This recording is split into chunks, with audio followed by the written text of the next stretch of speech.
Wondering how to properly floss your teeth when you have a permanent retainer? Let's talk.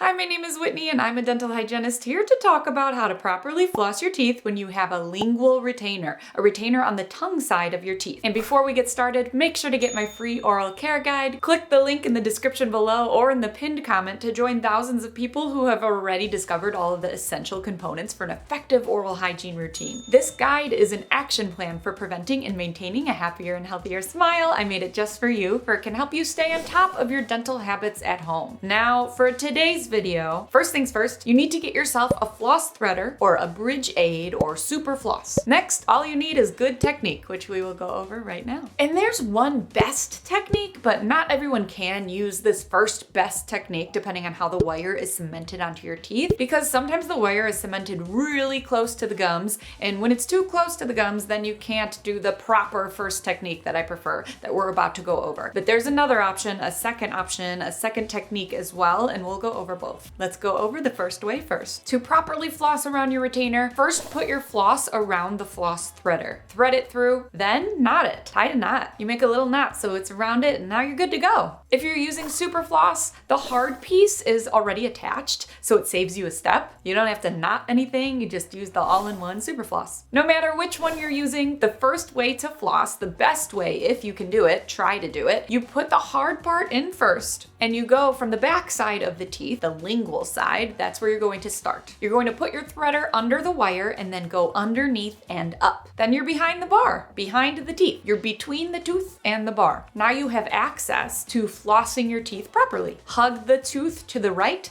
up and down, hug the tooth to the left, up and down, really cleaning the sides of the teeth. This way is great because you're able to touch the contact area between the two teeth where the two teeth touch. Now, the other way, the second option, is if you can't get behind the wire for some reason, and always ask your hygienist, am I not able to do it because of me, or am I not able to do it because of the way it's cemented to my teeth? And they will let you know and help you out. So try the first way if you can, but if you can't do the first way, then the second way is to just put the floss threader straight through from the front and then floss up and down like normal. Now, the only bad part about this technique this way is that you can't touch that contact area. That's the area where the two teeth touch. But if you have to do it this way, it's still going to do a great job at keeping the gums healthy because you're still stimulating the gums. So you're going to be going up and down to the right and up and down to the left, removing plaque bacteria near the gum line. But you're not going to be able to go all the way up and touch between where the two teeth meet. Sometimes I try to go all the way up and behind the wire this way, but oftentimes the floss will fray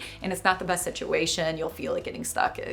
So just do the best you can. And really, everyone's lingual bar, the wire, the permanent retainer, is going to be cemented a little bit differently. And personally, from a hygiene standpoint, as a dental hygienist, my favorite is when it's only cemented on the two canines. So there's only two little pieces of cement and the bar is all by itself without cement. There's not cement on every single individual tooth, only on the two canines. Then you can just go through one, whichever tooth you want, even from the front, and pull it up from behind the retainer for each one because it's already easily sneaking past the bar from behind. I love that. But when it's cemented to every single tooth, then you have to manually go in and out between each tooth, as you can see in my example video here, which is totally fine. It just takes longer. And also, if you want the fastest option, you can also try interdental brushes. They are great for the gums again, so especially if you can't physically touch the contact point, if the first flossing option wasn't working for you and you're using the second way anyway, another thing you can use that is comparable to the second way is an interdental brush, also called a proxy brush. These are so great for convenience. They are so easy. You literally just push them in and out between each tooth. The hardest part is finding the right size for your teeth since they come in multiple different sizes, but once you find the right size, it's so easy. And lastly, if you are still struggling and you really can't get any type of floss between your teeth in that area and or the smallest proxy brush size isn't fitting, then be sure to try a water flosser.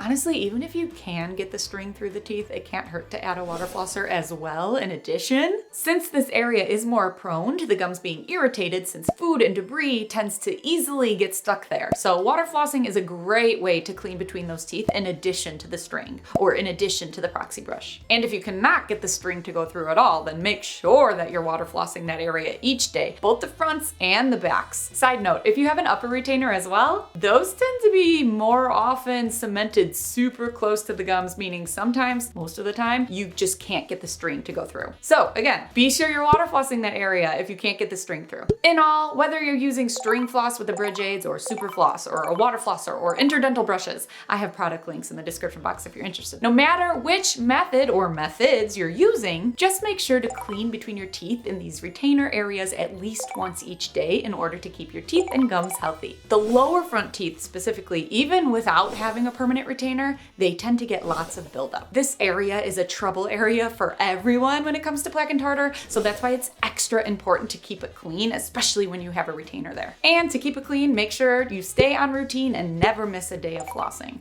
And speaking of never missing a day of flossing, if you're interested in creating the perfect oral care routine, be sure to click the link in the description or in the pinned comment below to sign up for my free oral care guide and join thousands of people who have already discovered all of the essentials for an effective oral hygiene routine. This guide is an action plan for preventing and maintaining a happier and healthier smile, and I hope this video helped you. Please like, subscribe, and turn on your notifications if it did, and if you want more teeth talk, you can visit my website, teethtalkgirl.com, and hang out with me on Instagram at teethtalkgirl. Peace, love, and teeth.